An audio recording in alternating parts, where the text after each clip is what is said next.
Hey guys, and welcome back to the FFP. My name is Christian, and today we're going to be breaking down a question that I've been trying to answer for the last few days, which is just simply Miles Sanders or Josh Jacobs, which back has better fantasy value? Now, that question is pretty loaded. After all, we've got to think about standard leagues, PPR leagues, dynasty, redraft, keeper. There's a lot to evaluate there, but I think it's a good and important question to ask.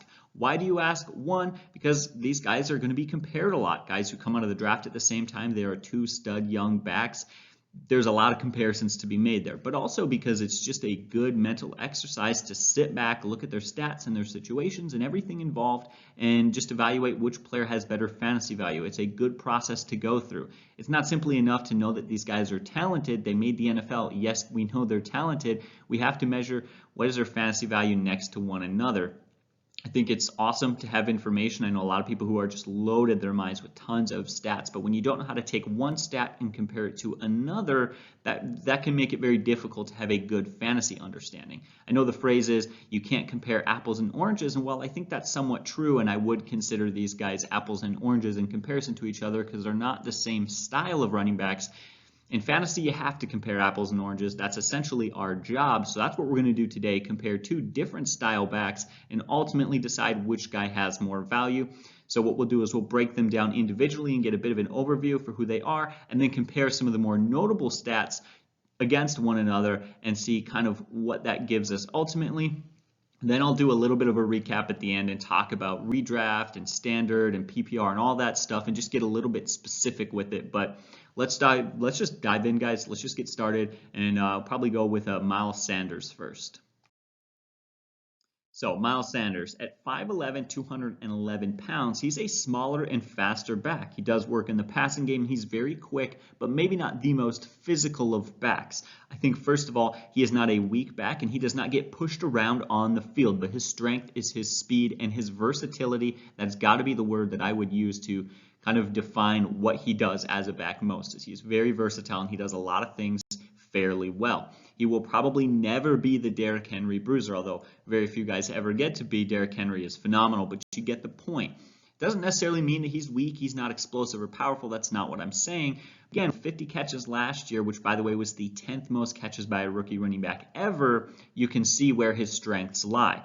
Again, he's a little bit undersized, but he could pick up some weight, get a little bit stronger, get a little bit bigger. We saw Christian McCaffrey do that, and I wouldn't be surprised to see him do the same. It's been a trend for running backs over the last few years. In fact, Tevin Coleman just did the same thing as well. I could probably go on and on about running backs who have put on some extra weight just to be a little bit beefier, but last year, he finished 15th in PPR and 16th in standard, and ultimately finished as a solid running back too, leaving many to question if he could become a running back one. So let's get into some of the stats. The first thing, like I mentioned, he is a quicker back. He is an open field back. He loves to work in the passing game. I think everybody knows that, so I don't need to get into too many stats on that. But a stat I do have to mention is that he actually finished 11th in average yards after contact. That is a really high for him to finish because he was behind guys like Derrick Henry, Nick Chubb, Leonard Fournette, and even Josh Jacobs, who we'll talk about later. So that's a really good group of guys to be kind of slotted around in that category. For 211 pounds to be just so physical after contact, getting those extra yards and pushing through tackles, for that extra yard or two every single time, that does make a big difference, and it gives me a lot of confidence in him, though I think he has a bit of a ceiling in that category. What I like most about him, though, I think if I had to say one thing that was just the best about Miles Sanders, because he's got great talent, versatile, great situation, but for me the thing that's most promising was the last 5 games of the season, where he actually finished 6th in fantasy points among running backs, behind guys like Christian McCaffrey, Barkley, Ezekiel Elliott, and Kenyon Drake. So again, that's another list of running backs with huge talent and huge upside, and he was right up there with them towards the end of the season. And believe me, 5 games is nowhere near a short span of time in the NFL. That's about a third of the regular season. So yeah, that is a pretty solid amount of time to finish so well. Because he wasn't as early as a draft pick as, say, Josh Jacobs, he didn't come in week 1 as the starter, as the guy who was expected to get so many touches. So it did take him a little bit of time to earn that, and yet he's earned it, and it is his backfield now. He really has. In fact, the other back who was there competing with him, Jordan Howard, is now gone. So that tells you how just dominant he was last year, and that's a word I love to use, probably use it too much, but I think it fits in this case. As I've mentioned, I want to get into some more of the stats on that. He is phenomenal in the passing game for a rookie, and he could very well be the next Christian McCaffrey type to have that insane level of production in the passing game. I really do mean that. Again, 50 catches, 10th most by a rookie running back ever, but it goes further than that. He finished top 12 in receptions, yards, average depth of target, yards per target, and yards per catch among running backs. But what I really like is he finished top 7 in red zone targets, catches, and touchdowns. That's very efficient usage when they're getting towards the red zone. They like to throw the ball his way a little bit more. That's a nice boost to get. Going to keep him on the field as well. Again, we address the concern that he might not be as physical as people would like him to be. I think that he is, but even if you were still worried about that, it wouldn't matter because he's staying on the field because they want to throw to him even when they get near the goal line. So who really cares, am I right? Ultimately, I think he is a really good back in a great situation. Don't forget that the Philadelphia Eagles had the highest run blocking rating last year by Pro Football Focus with a rating of 88.4. The very best run blocking offensive line in the NFL is essentially what that's saying, and that's a great situation to be in. People talk all the time about guys like Ezekiel Elliott having great offensive line and how that's boosted their fantasy value. I think the same thing has to apply here to Miles Sanders. So again, it's a great situation to be involved in. But let's go talk about Josh Jacobs for a few minutes, and then we'll compare the guys. So on the other end of the spectrum, we've got a back who's quite a bit different. He is known for his physicality and his size, and the way he likes to run is very north-south. I think that fits John Gruden's offense quite a bit. He is a bit of a bruiser. Reminds me of Adrian Peterson, actually, where it seems like the Raiders are completely okay if he's getting 2 to 3 yard carries over and over and over again, because, hey, eventually he's going to bust that 80-yarder. That's the way Peterson was, especially early on in his career, and that kind of reminds me of the way Jacobs has been running. Now, he's a 220 pounds, so he's only got about 9-10 pounds on Miles Sanders, but at the running back position in the NFL, where these guys are hitting peak physical condition, I think that 10 pounds makes a massive difference. That probably is 10 pounds of pure muscle, and I do think that that helps him out quite a bit. Now, last year he finished 14th in standard and 21st in PPR because he did only have 20 catches. There's a few things I'll address to that later, but he's clearly not as much of a PPR stud as Miles Sanders was last year, so it is important to know he's going to be more of a standard league back than a PPR back, but it doesn't mean his fantasy value disappears in PPR leagues. In fact, far from it. I still think he has quite a bit of value. In fact, he led all rookie running backs in just 13 games because he was banged up in the preseason and he missed some games during the regular season. So in just 13 games, he led all rookie running backs in attempts, yards, and touchdowns. And that's what's really impressive. In just 13 games, which I've said that a million times, but I want to reiterate that because it's very important to take his statistics into context. He had 1,150 rushing yards and he didn't play a full season. He also had 7 touchdowns and didn't play a full season. He also managed, because they love to use him, he saw a lot of carries in just those 13 games, 242 carries on the ground. So this guy is getting volume, and that's one thing that I definitely like to have to think he's got over Miles Sanders, is that he seems to be touching the ball more. He also ran a really good 4.8 yards per carry. Now, why do I say really good? Because I think if a guy ran a 4.4, which is just 0.4, less than a half a yard difference, I would say, well, that's okay. But 4.8 yards per carry is impressive for a guy who's running behind the 14th worst run blocking offensive line last season, but essentially they are a below average run blocking offensive line. The Raiders were last year, and hopefully they make improvements in that area. And also, again, he saw a lot of touches and he was banged up with a couple of injuries and things throughout the season. It shows you just how physical he is. And his physicalness is not just proven by his yards per carry, but how he gained those yards. He had an awesome 3.48 average yards after contact. That was 7th behind guys like Raheem Mostert, Nick Chubb, Derrick Henry, and Chris Carson, guys who are known for their physicality and guys who were healthy.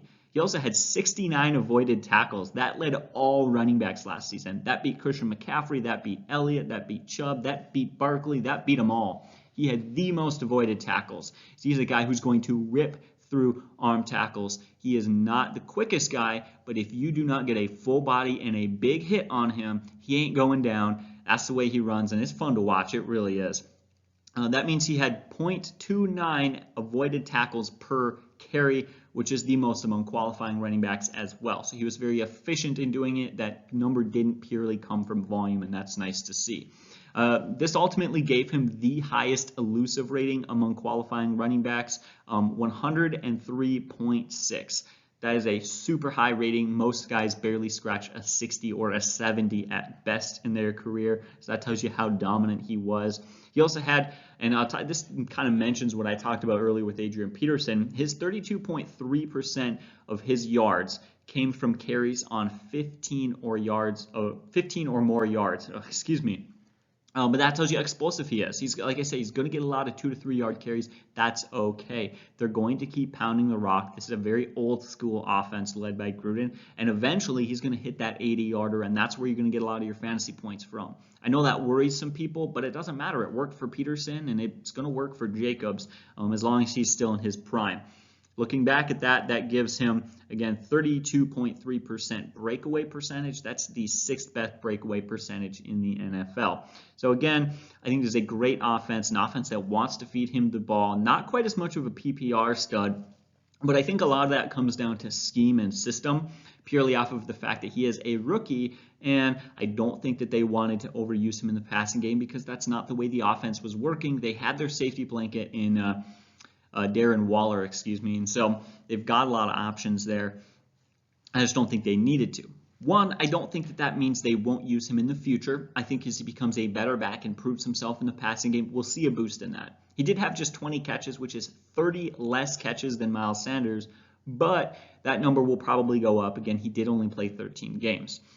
Also, that is a bit of a concern as to how they'll use him. There is certainly a chance that the Raiders will continue to have a lacking usage for him in the passing game. But let's stop before I say anything more. Let's just look at these guys side by side and compare them, and ultimately let's start answering that question of which guy does have more value. So for the comparison, we'll just take a look at it. Fantasy points. Who had more fantasy points? Well, Josh Jacobs finished 21st in fantasy points, while Miles Sanders finished 15th. However, in fantasy points per game, Miles Sanders finished just 22nd, while Jacobs finished 16th, showing when he was on the field and healthy, he was getting more points in an average fantasy game. And fantasy points per game is clearly more important than total fantasy points. Some people are concerned about Josh Jacobs' health. He is way too young in his career to be worried about that. He missed a couple of games, whatever. They weren't a playoff team, not worried about it whatsoever. But what is noteworthy to me is he played 3 less games and saw way more carries. I think he had 63 more carries, something like that, and ultimately had 300 more rushing yards. So yeah, he was more effective on the ground. And as much as we get enamored with running backs who can do things in the passing game, total yards does matter. Running backs have to be able to run. That is their #1 priority. You can very quickly turn yourself into a Tariq Cohen or a Naheem Hines of the NFL, where your value will be limited because you can't run. Whereas if you can run, you can always become a Derrick Henry, even if you can't catch. So yeah, I do think that yards on the ground is more important than yards in the air, even though Miles Sanders did have about 350 more receiving yards in the air. Although again, 3 games, whatever, so we'll see kind of what that looks like next year. It is important to note that he had way more carries, and he had Josh Jacobs, I'm speaking of, had way more carries. He also had more yards per carry. That does bode well for him, and he also had more yards per carry behind a worse offensive line.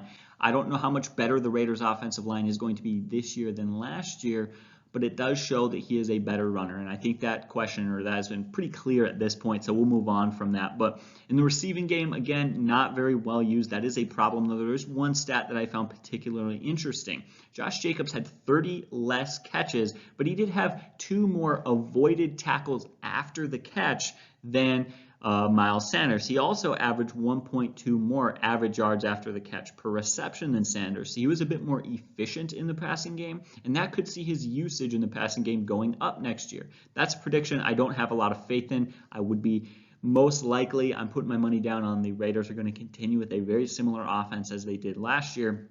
But maybe 2, 3, 4 years down the road, we'll see a different Josh Jacobs, and that's something to definitely keep your eye out for.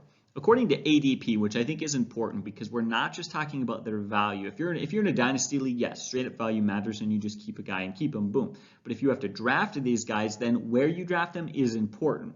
I do ultimately have to say that I think Josh Jacobs is the better fantasy back. Sanders is probably safer in PPR, but in standard league, you got to go Jacobs easily and hands down in my book. I do believe that. As much as I love Miles Sanders, Jacobs has just scored more touchdowns, and he was very effective and trustworthy on the ground, and we're going to continue to see the Raiders use him. Though I do trust the Eagles' offense, quarterback situation quite a bit more. Jacobs is healthy, so I do like him in a dynasty league more as he's a little bit bigger. If he is healthy, I do like him more. Again, he's a little bit bigger, and that is going to be very important down the road. You have to wonder with guys like Miles Sanders how they're going to last unless he manages to put on some weight, which as of right now, I'm not seeing any reports that he has. Although it is quarantine, and I myself have put on some weight, that's probably not the kind of weight he would be looking to put on anyways. Ultimately, if you're worried about Josh Jacobs' health, I wouldn't worry about it. Again, he missed a couple of games last year, but they weren't a playoff team, so I think it was just a smart move to keep their stud young back healthy because they do want him well rested because they want to give him a lot of touches. I think that's something Gruden saw. They were like, well, we're going to run this guy into the ground over the next 3 or 4 years, so we might as well let him rest on a season which we're not going to be competing for a Super Bowl. Whereas Miles Sanders is a guy who got drafted, was not expected to come in and be a workhorse and may never be a workhorse. I know there's a lot of reports. I think a lot of people are going to see or expect to see Boston Scott come in and take some touches. That could happen, far from a guarantee. I do see ultimately the volume ceiling for more touches. It's got to go to Josh Jacobs. But anyways, what I was saying, that was a very long-winded way to talk about their ADP. Josh Jacobs is on average being taken as the 7th running back and 9th overall pick, while Miles Sanders is being taken as the 11th running back, but the 22nd overall pick. So 13 picks later than Jacobs is when Sanders is being taken. That's over a whole round later. And so as far as value per pick, I kind of lean towards Miles Sanders. Again, especially if you're in a PPR league, that could very well turn out to be a beneficial thing to go for there. Is just waiting. And imagine that extra 13 picks is essentially going to get you, say, Chris Godwin or Mike Evans or a stud wide receiver or maybe another running back. Maybe that 13 picks later allows you to draft Aaron Jones, or maybe, depending on the way your draft could go, you could end up with both of these guys. I think that's not super realistic because I think as the season gets closer, we'll probably see Miles Sanders' ADP rise a bit. But as of right now, if you went into a draft, it's not unrealistic to see that as a possibility where you could get both of them. And that would be a super stud young backfield to get, especially if you were in a startup keeper league, although it's far less likely to happen in that league. Ultimately, guys, I think these are two phenomenal young running backs. They both have huge upside and they both specialize. Sanders has a big boost in PPR, whereas you've got a lot of safety in standard league when you go towards Jacobs. You've got a little bit of an undersized concern for Sanders. You've got a little injury history for Jacobs. Ultimately, I see them both as stud young backs. Jacobs for me is a little bit better, and I do believe that is the case because he's being used more and because he's been so effective in finding the end zone, because he's been so effective on the ground. But you got to like that ADP for Miles Sanders for sure. Ultimately, in a PPR league, he is the safer pick. As much as I like Josh Jacobs, if you have any concerns with him in a PPR league, you got to feel like the safer pick is the guy who's going to get you 50 catches. Because remember, that 50 catches is an extra 50 points. That's quite a bit of touchdowns to make up. So, guys, that's the video. Hopefully you appreciate it. Hopefully you like this breakdown. Hopefully it was specific enough because I know this is a difficult thing to be looking at, and a lot of you guys are in very specific scoring leagues, and things are a lot different from what I'm used to in fantasy for a lot of you guys. So if you have any more questions or comments on this, please leave a comment down below and let's talk it out. And hey, I would love to turn this video into a series, so please tell me who else you want me to compare. I'd love to do one of some of the young wide receivers from last year, like Terry McLaurin, DK Metcalf, AJ Brown, and Deebo Samuels. There's a lot of young talent to continue to compare. So let's turn this into a series, like I said, and let me know who you want to hear about. But as always, guys, thank you so much for watching. You have a great day.